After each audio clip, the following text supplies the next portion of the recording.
Hi everyone, we are just finished our big clean here, so we're getting ready to open the gym on Monday. What I want to do in this video is just give you a quick update and let you know that we're all very excited to have everyone back on Monday. We're going to open up at 3 o'clock, but there will, or sorry, 3:30, but there will be time slots, so you're going to have to book in using an app.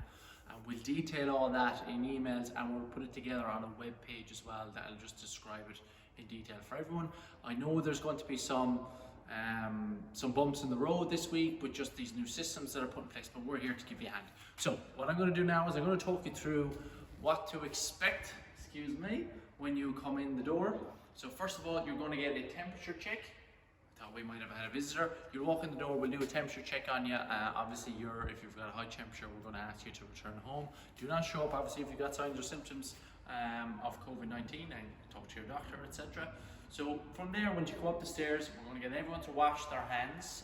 Once they wash their hands, we're going to get them to hand sanitize afterwards. If you're doing a HIIT class, you're going to be on this side of the room. So we're going to designate 12 spaces for HIIT classes, and each person is going to have a piece of cardio equipment. They're going to have their own 2-meter space here where they can work on a bit of cardio, work with a kettlebell, or do some floor work, whatever we prescribe in the workout. On the opposite side of the room then, we're going to have our strength work. In the middle, right down here, we're going to have a 2-meter walkway.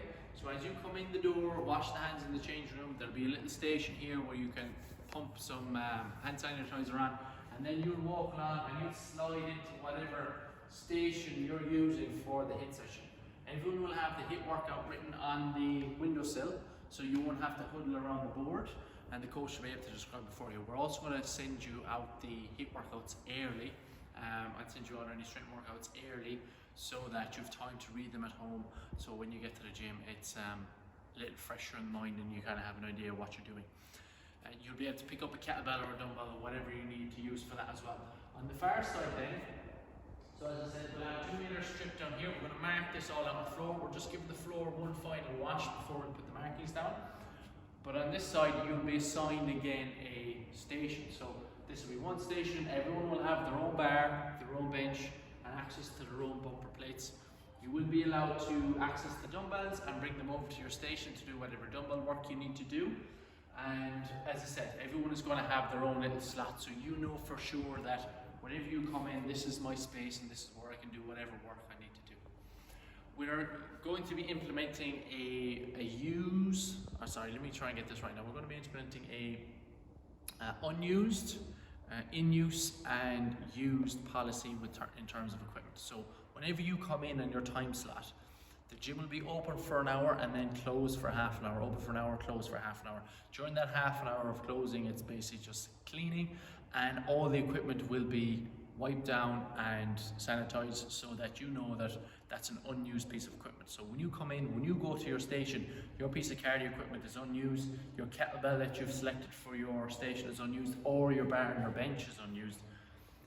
Once you've used that piece of equipment, then obviously it becomes used. So you'll put that, rather than putting the dumbbells back in the dumbbell space, we're going to ask people to put it next to the dumbbell space on the floor so that we as staff and the rest of the members know that this piece of equipment has already been used and it needs to be cleaned prior to putting it back onto the rack.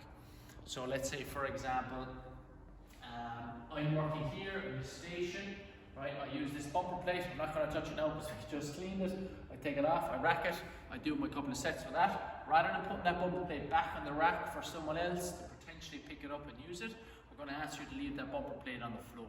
Okay, knowing that that bumper plate on the floor, everyone in the gym now knows that that piece of equipment has been used, and you're taking your own risk if you want to pick it up and make use of it. Some people are going to want to, pick up whatever dumbbell is available to them, or use some of the common equipment that we're going to have left here in the middle, and share that within the given hour, and that's fine. Maybe the cable machine is an example of that, where some people are happy to make use of that even though others have used it in that hour. What we would ask everyone to do is wipe down the equipment before and after you use it.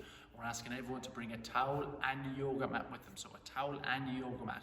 The minimum you're going to need when you come in the door is a towel, and a big towel, not just a small hand towel, but a big towel, so that if you're lying on the floor, you put your towel on the floor so that the transfer of sweat isn't as pronounced, and the same with a bench. You're putting your towel on the bench so that the transfer of sweat isn't as pronounced. This is the layout of the gym. As I said, this is going to be a common space with common equipment. When that equipment is used, there's going to be a used space where you put the used equipment so that we know that this equipment has been used, so we need to wash it. And also other members at the time when they come in know that it's been used if they want to use it. But again, they're all going to be stations. If someone has, if someone is say working on a hit station, there's also going to be an in-use system. So something that's in use is something that, let's say a member is participating in the hit class and they're using the station. So they switched their sign from unused to in use. And that means that maybe they have to go to the toilet, maybe they have to go downstairs to get something out of their car. Nobody else is to jump into that space and contaminate that space, okay? So the major thing that we want to give people the option for is to come in and have the option of single-use equipment so that you know you're the only person using this bit of gear. Obviously, if you want to use more gear in the gym and use maybe some of the machines down the bottom like the belt squat and the glute ham, then you need to understand that that's a piece of equipment that is open for everyone to use. So those are just the options that we want to give people. Hygiene and safety is obviously the #1 thing at the moment. There is more updates to come on the classes, and this whole process will evolve over time. So next week it might be a lot different to what it is the week after next it might be a lot different to what it is next week. So we'll constantly just keep you updated with all those things.